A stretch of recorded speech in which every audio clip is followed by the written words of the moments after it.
In this Paracourse lesson, we want to model a freeform surface based on a polar curve, which I'm going to explain in this tutorial.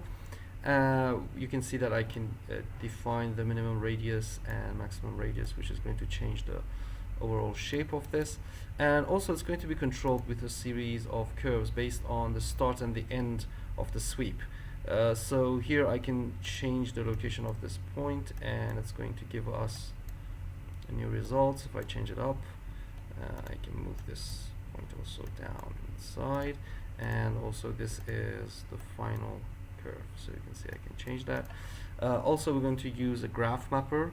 I can change the distribution of the sweep here by using this graph mapper, and at the end we're going to also use a series of steps to produce the structure. So if I put this to true, you can see that I can produce and convert that nerve surface into a complete structure. We're going to talk about how to make this trusses, convert that into a series of panels, and finish this lesson.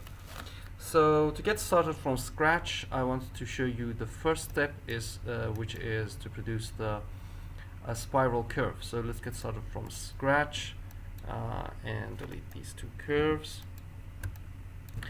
We can go to the vector and to the point. What I want to use here is to use this, this point polar. And the reason I'm using this is that it's going to give us, let me just put the bifocals plug in.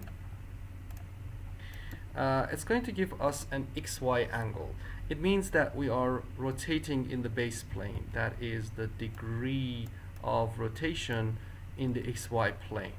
That is going to help us to give the base rail of the curve. We can do that by simply just defining a range.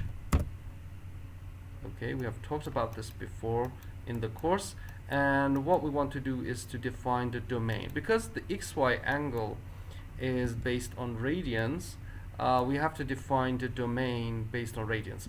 What I want to do here is to go to pi. I'm going to use the pi, and if you connect the pi to this, what's going to happen is it's going to count from 0 to that.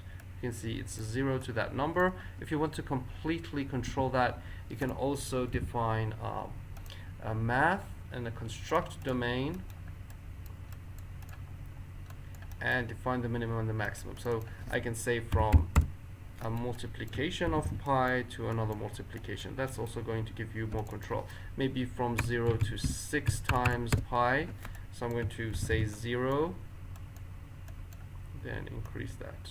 Okay, you can see that this is going to produce a series of points, and if I change the 0, it's going to also change the start. The steps is going to be the number of points, so I'm going to say maybe 100 of those points. That is going to give us more points and more accuracy. The offset is also important. For now, it's just like 1. So if I give this a number slider, you can see that we are changing the offset easily, but we want to give this again a range of offset. So I'm going to just copy this range, so the number of the steps is going to be the same.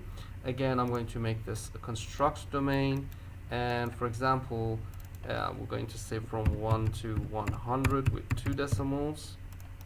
This is going to be R1, and this is going to be R2. So I'm going to give that, change this. This is going to be the offset. Okay, now you can see that we can control the R2, which is actually this, and the R1, which we can change.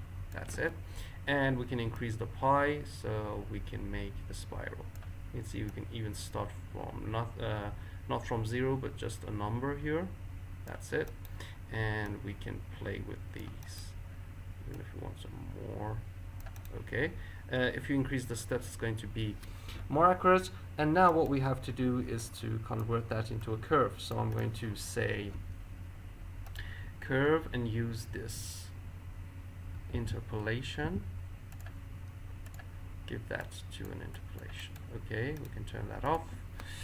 That is the first step of making the base curve for the surface. In the next step, we're going to define two set of sections and put them at the start and the end and produce the surface. That's going to be the next step. So let's get started. I'm going to go to the second tutorial.